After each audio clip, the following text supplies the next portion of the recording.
పేరు తుమ్మ లక్ష్మీరాజ్, ఉత్తరాంధ్ర మహిళా regional coordinator, Janasena party. Vizianagaram జిల్లాకి దిక్సూచిలాగా పెద్ద ఆయనలాగా పిసిసి చేసి సీఎం రేస్ లో ఉండి కిందకి పడిపోయి వైసీపీ ప్రభుత్వంలో మంత్రి చేసిన బొత్స సత్యనారాయణ గారు ఎవరైతే ఉన్నారో ఆయన మాట తప్పారు. ఎలా మాట తప్పారంటే, మొన్న జరిగిన సార్వత్రిక ఎన్నికలకు ముందు జనసేన పార్టీ గాని ఉంటే, ఉగాది తర్వాత గాని జనసేన పార్టీ ఉంటే నేను గుండు గుయించుకుంటాను అన్నారు.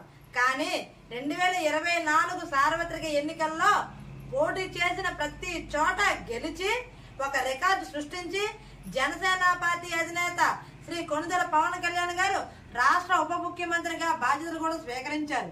కానీ బొత్స సత్యనారాయణ గారు మాత్రం మాట నిలబెట్టుకోలేదు. జనసేన పార్టీ లేకపోతే గుండు గీయించుకుంటారనే ఒక మాటని ఎందుకు ఆయన నిలబెట్టుకోలేదో మాకు అర్థం కావటం లేదు.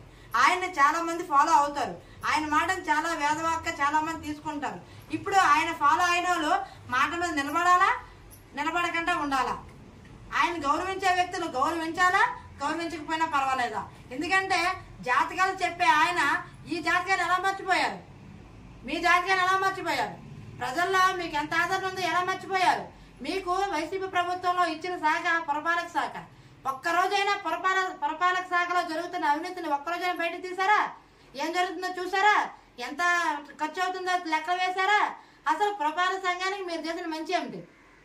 నిన్న కాక మొన్న నాదెండ్ల మనోహర్ గారికి పౌర సరఫరాల శాఖ ఇస్తే ఆయన గొడవలకు వెళ్ళారు, బియ్యాన్ని చెక్ చేశారు, ఎంతవరకు నాణ్యత వస్తుందో చూశారు. అంతకు ముందు ఎంత కుంభకోణం జరుగుతుందో బయటకు తీశారు.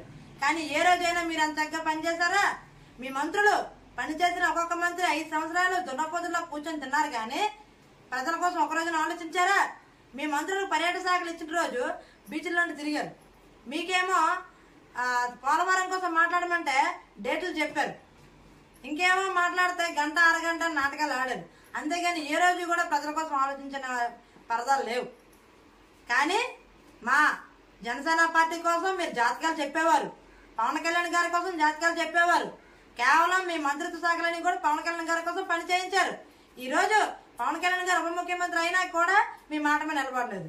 ఇప్పటికైనా మిమ్మల్ని గౌరవించే ఒక వ్యక్తిగా బొత్స సత్యనారాయణ గారికి ఒకటే కోరుకుంటున్నాం, మీరు ఏదైతే గుండు గీయించుకుంటానన్నారో ఆ మాటని కనీసం నెరవేరిస్తే కనీసం మీ మీద ఉన్న గౌరవమైనా మాకు పెరుగుతుంది. ఇప్పటికైనా సరే మాట మీద నిలబడాలని మనస్ఫూర్తిగా కోరుకున్నాం. జై జనసేన, జై హింద్, జై భారత్.